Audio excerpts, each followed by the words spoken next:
ขนาดนี้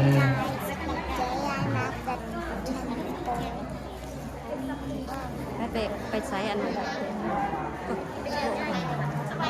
ไปปันจับให้ได้นี่มันมาบัดเนาะ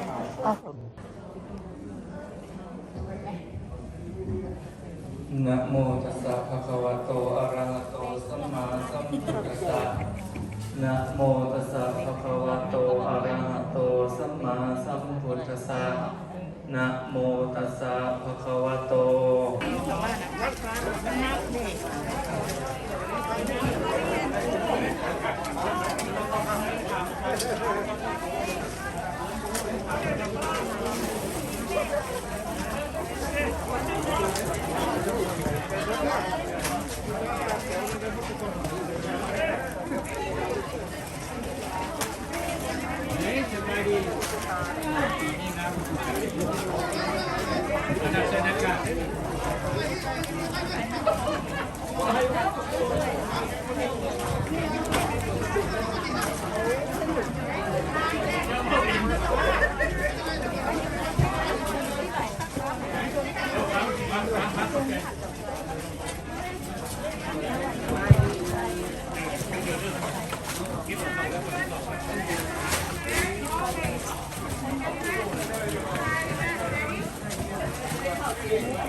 เสียง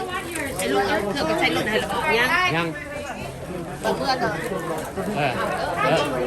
มาเอามาวันเก็บเงินกันเสียต้องหาไปเด้อเมื่อโอเคเข้าใจแล้ว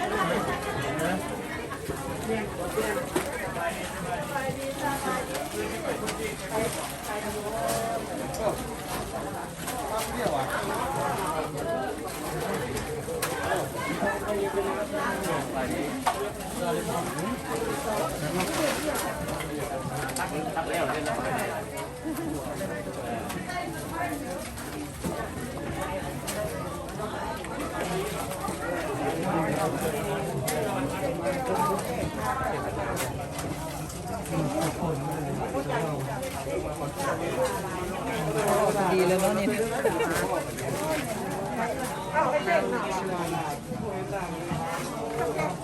ได้คนเดินตามไปหูเอาเดี๋ยวนะ